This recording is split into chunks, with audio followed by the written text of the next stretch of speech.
இயேசு கிறிஸ்துவின் இனிய நாமத்தில் வாழ்த்துக்கள். நேற்றைய தினத்தில் எரேமியா தீர்க்கதரிசியின் புஸ்தகம் 32வது அதிகாரத்தை தியானித்தோம். அந்த அதிகாரத்தில் பாபிலோனிய சேனைகள் எருசலேமை முற்றுகையிட்ட பொழுது யாருமே விற்க கொல்ல முற்படாத எந்த ஒரு எதிர்காலத்தை குறித்தும் திங்க் பண்ண முடியாத ஒரு சூழ்நிலையில் இருக்கும் பொழுது ஆண்டவர் இப்படிப்பட்ட மிகப்பெரிய அழிவிலிருந்து கூட, இந்த இயலாமையில் இருந்து கூட என்னுடைய அற்புதத்தினுடைய ஆரம்பம் உண்டாகும் என்பதை விளக்கும் வண்ணமாக அங்கே எரேமியாவை அவருடைய பெரியப்பா மகனிடத்திலிருந்து, அதாவது ஒன்றுவிட்ட சகோதரனிடத்திலிருந்து ஒரு நிலத்தை வாங்கும்படியாக அவர் கட்டளையிட்டதை நாம் பார்த்தோம். இன்றைக்கு நம்முடைய வாழ்க்கையில் நம்முடைய மீறுதல்களின் நிமித்தமாக, நம்முடைய பாவங்களின் நிமித்தமாக, நம்முடைய அக்கிரமங்களின் நிமித்தமாக, நம்முடைய இருதயத்தின் ஆழங்களில் தங்கியிருக்கிற அந்த காரியங்களை வேரோடு பிடுங்கி எறிகிறதற்கு ஆண்டவர் அநேக நேரங்களில் அநேக பரீட்சைகளுக்குள்ளாக நம்மை அனுமதிப்பதுண்டு. நம்முடைய மாம்சத்திலே காணப்படுகிற அந்த சுபாவங்களை எல்லாம் எடுத்துவிடும்படியாக, மாம்சீக சுபாவங்களை, பாவத்தின் வேர்களை நம்மிடத்திலிருந்து பிடுங்கி எரிகிறதற்காக அநேக நேரங்களிலே ஆண்டவர் இந்த சிறை இருப்புக்குள்ளாக நம்மை அனுமதிப்பதுண்டு. ஆனால் இவர்களுக்கு வந்த இந்த காரியங்களை பார்க்கும் பொழுது யாக்கோபுக்கு இக்கட்டு காலம் வந்தது என்று சொல்லப்படுகிறது. அத்தனையான ஒரு மிகப்பெரிய கொடுமையை, வேதனையை அனுபவிக்கக்கூடிய அந்த சூழ்நிலையின் மத்தியிலே ஆண்டவர் தன்னுடைய அழிவின் மத்தியிலே ஒரு ஆரம்பத்தை குறித்து பேசுகிறதை நாம் பார்க்கிறோம். இந்த அதிகாரத்தில் எருசலேம் வீழ்ச்சி அடைகிறதற்கு சற்று முன்பு தன்னிடம் ஒரு நிலம் வாங்கும்படி தேவன் கொடுத்த ஆணையை குறித்து எரேமியா திகைத்தவனாக அங்கே காணப்படுகிறான். தேவனுடைய வார்த்தையில் அவனுக்கு விசுவாசம் இருந்த போதிலும் கூட தேவனுடைய ஆணையை புரியும்படியாக அவன் தேவனிடத்தில் அவன் ஜெபிக்கிறதை நாம் பார்க்கிறோம். கர்த்தராகிய ஆண்டவரே என்று 25ஆம் வசனத்தில், நகரம் கல்தேயரின் கையிலே கொடுக்கப்படுகிறதா இருந்தும் தேவரீர் என்னை நோக்கி நீ உனக்கு ஒரு நிலத்தை விலைக்கிரயமாக கொண்டு அதற்கு சாட்சியை வை என்று சொன்னீரே என்றேன். ஜெபிக்கிறார். ஆண்டவரே உம்முடைய ஆணையை புரிந்து கொள்ளும்படியாக எனக்கு உதவி செய்யும் என்று சொல்லி, இவ்வளோ பெரிய பிரச்சனைகளின் மத்தியில் நீர் எனக்கு ஒரு காரியத்தை கற்பிக்க முற்படுகிறீரே என்று அவர் அங்கே ஜெபிக்கிறதை பார்க்கிறோம். இன்றைக்கும் நம்முடைய வாழ்க்கையில் அநேக காரியங்கள் அழிவை நோக்கி சென்று கொண்டிருக்கும் பொழுது இதோடு நம்முடைய காரியம் எல்லாம் முடிஞ்சிருச்சு, முற்றுப்புள்ளி ஆயிடுச்சு, இனிமே ஆரம்பம் என்பது இல்லை, எல்லாமே முடிவடைந்து விட்டது என்கிற ஒரு சூழ்நிலையில் ஆண்டவருடைய சன்னிதானத்தை நம்ம நெருங்கி நாம் சேரும் பொழுது ஆண்டவரும் நம்மை இப்படிப்பட்ட ஒரு அதிசயமான காரியங்களை சொல்லி, என்னால் செய்ய முடியாத அதிசயமான காரியம் ஒன்று உண்டோ என்று 27ஆம் வசனத்தில் கேட்கிறாரு. நான் மாம்சமான யாவருக்கும் தேவனாகிய கர்த்தர், என்னால் செய்யக்கூடாத அதிசயமான காரியம் ஒன்று உண்டோ? எபிரேயர் 12ஆம் அதிகாரம் 1ஆம் வசனம் 2ஆம் வசனத்தில், மேகம் போன்ற திரளான சாட்சிகள் நம்மை சூழ்ந்து நிற்க, பாரமான யாவற்றையும் நம்மை நெருங்கி நிற்கிற பாவத்தையும் தள்ளிவிட்டு விசுவாசத்தை துவக்குகிறவரும் முடிக்கிறவருமாகி அவரை நோக்கி நமக்கு நியமித்திருக்கிற ஓட்டத்தில் பொறுமையோடு ஓடக்கடவோம். அவர் அதற்கு முன்மாதிரி யாருன்னா இயேசு கிறிஸ்துவை சொல்லுகிறார். அவர் தமக்கு முன்பாக வைத்திருந்த சந்தோஷத்தின் பொருட்டு அவமானத்தை எண்ணாமல் சிலுவையை சகித்து தேவனுடைய வலது பாரிசத்தில் வீற்றிருக்கிறார் என்று சொல்லுகிறதை பார்க்கிறோம்.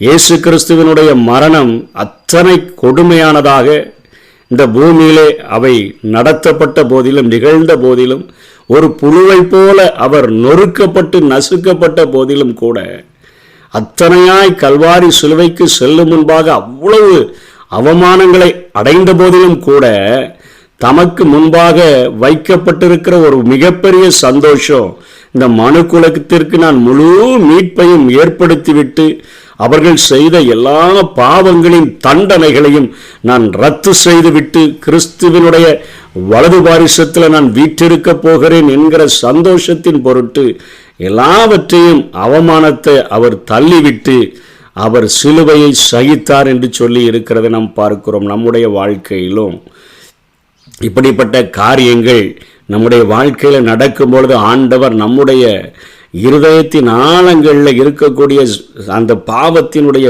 வேர்களை ஆண்டவர் பிடுங்கி எடுக்கிறவர் மாத்திரமல்ல, எவ்வளவு பெரிய கொடுமையான சூழ்நிலைகள் நடந்தாலும் அவைகளின் மத்தியில் ஆண்டவரால் ஒரு ஆரம்பத்தை அவரால் கொடுக்க முடியும். நமக்கு தான் அது மிகப்பெரிய அதிசயமாக தோன்றலாம். ஆண்டவர் சொல்கிறார், இந்த உலகத்தில் எனக்கு அதிசயம்னு சொல்லி ஒன்றுமே இல்லை. இதை தான் சங்கீதக்காரன் அந்த கோராகின் புத்திரர்களுக்கு எழுதி கொடுத்த அந்த சங்கீதத்தில் தெளிவாக நம்ம சொல்கிறத பார்க்கிறோம். எவ்வளவு அவர் சொல்கிறாரு, தேவன் நமக்கு அடைக்கலமும் பலனும் ஆபத்து காலத்தில் அனுகூலமான துணையுமானவர். இங்கே இப்போ யாக்கோபுக்கு இக்கட்டு காலம் வந்திருக்குத, அந்த இக்கட்டு காலத்தை இங்கே சங்கீதக்காரன் எவ்வளவு எக்ஸ்ட்ரீமாக சொல்கிறாருன்னா, ஆகையால் பூமி நிலை மாறினாலும் நடக்க போறதில்லை, ஆனால் பூமியே அது நிலை மாறினாலும் மலைகள் அது நடு சமுத்திரத்தில் சாய போறதில்லை, ஆனால் அது நடு சமுத்திரத்தில் சாய்ந்து போனாலும் அதின் ஜலங்கள் கொந்தளித்து பொங்கி அந்த மலைகள் நடுச்சமுத்திரத்தில் விழுகிறபடினால அந்த ஜலங்கள் எல்லாம் கொந்தளித்து, கடலே கொந்தளித்து பொங்கினா எப்படி இருக்கும் அப்படி பொங்கி அதின் பெருக்கினால் பர்வதங்கள் அதிர்ந்தாலும்